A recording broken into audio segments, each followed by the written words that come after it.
жазганда Садыр Жапаров Сооронбай Жээнбековдон 10 миллион доллар алган деп мен кат жазганмын.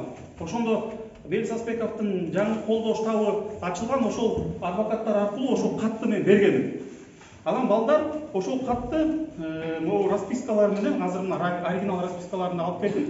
Ошолордун баарын жарыя кылышкан. Жарыя кылып, логин парольду мен өзүм алдын ала бергенмин. Жеке менин Facebook баракчаман жарыялашкан.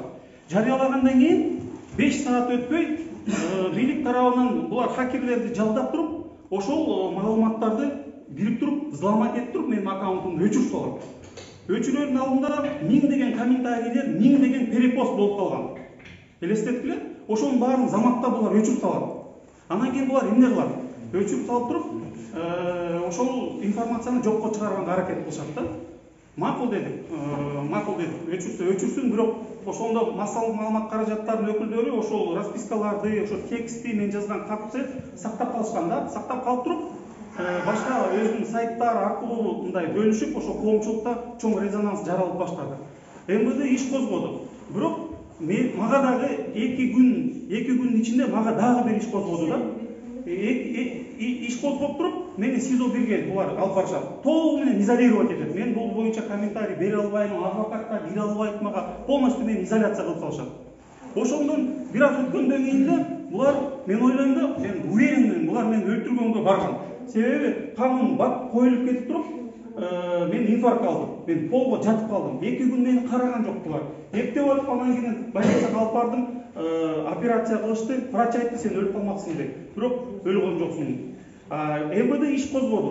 Иш козгогондо могу оригинал распискаларды эч кимге мындай жакшы териштирген жок. Жакшылап түшүндүрсөң, эмне деген расписка? Бул жерде мынакей шайлоо учурунда мен Чүй облусунун Садыр Жапаровдун кандидатурасын көтөрүп, мен эме болгом, координатор болгом, Чүй облусунун координатору. Бул жерде райондогу координаторлор мага расписка жазып, ошол $1 миллион распискаларды жазып атат. Бул жерде 2 расписка жок экен. Панфилов району менен Кемин районусу. Аларга да $60 000 берген, $120 000 бул жака кошуш керек. Мен тергөөдө айттым. 2 расписканы таппай атам, токтогула, тергөөнү токтотуп тургула. Мен распискаларды табап туруп, тергөөнү баштайлы. Тергөө такыр калыстык болбой, бул ишти жаап салышты. Себеби Садыр Жапаров мен очный ставка кылбайбы, мен ага доказать этип бермедим. Ал өз колу менен мага $1 миллион берип атпайбы, мынакей шайлоого корот деп. Анан кийин мен айттым Садыр Жапаровго, макул, мен $1 миллион алып туруп чүйдү иштетемин дедим. Чүйдү иштетип, бирок ошол $1 миллион налогду төлөгүлө дедим. Макул, төлөйбүз деди. Бирок шайлоо бүткөндө жалпы Садыр Жапаровдун муну берем да тапшырам. Жалпы республикалык штабы Садыр Жапаровдун болгону бүт республика боюнча 65 миллион сом эле королду деп алдап атышат. Кандайча бул андай болду? Мен эле 85 миллион сом чүйгө эле коротуп атам. Бул деген толугу менен Садыр Жапаровго бүгүнкү күнү импичмент жарыялаганга толугу менен инцидент. Азыр мен ушул колдонуп, эфир аркылуу колдонуп, мына жогорку кеңештин депутаттарына кайрылам. Кайдыгер эмес баардык уюмдарына кайрыламын. Мынакей мен азыр ушул распискаларды мынакей Нурбек Токтогунов келип, мына оригиналды берип атам. Мынакей Али Токтогунов алып баргыла, Болот Темиров алып баргыла, Клара Сооронкулова алып баргыла, баарын алып барып туруп коллективный арыз жазгыла. Ошол арызды мага дагы СИЗОго киргизгиле. Мен дагы ошол арызга кол коюп берем. Болду, башынан сасыйт. Убакыт бердик Садыр Жапаровго.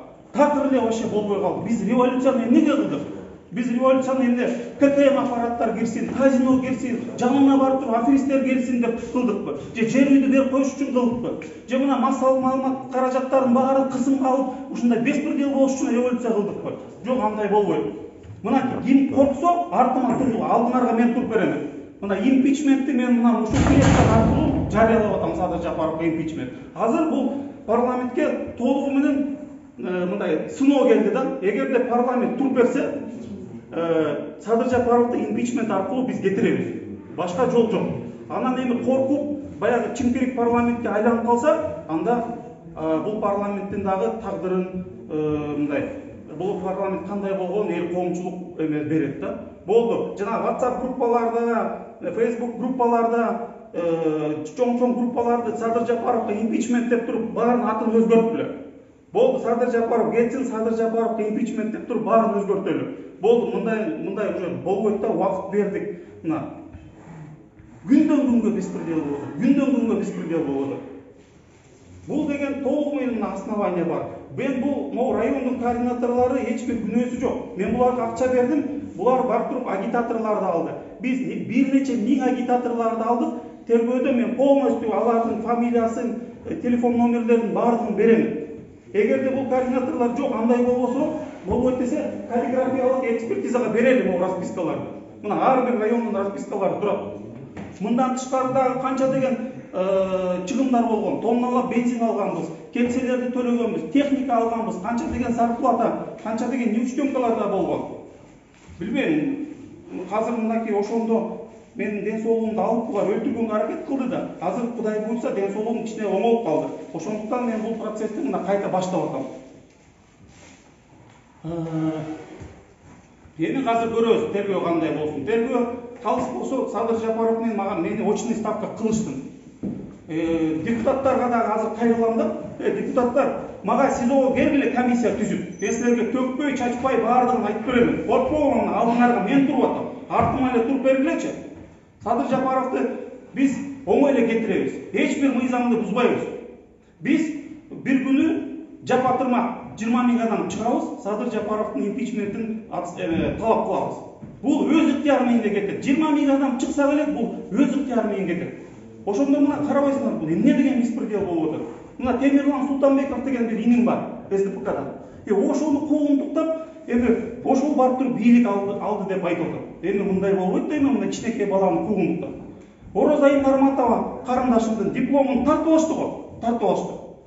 Макул мени камагыла, тетиги чүйдүн Азамат Мусакеевтерди кой берип койбойбу чүйдүн тымактын балдары. Эч, мына 6 жыл болду бала жатканына. Бир дагы тергөө боло элек, бир дагы тергөө боло элек. 6 жыл, 6 ай болду туура. Эрмек Нургазиев кармап атышат. Полный беспредел.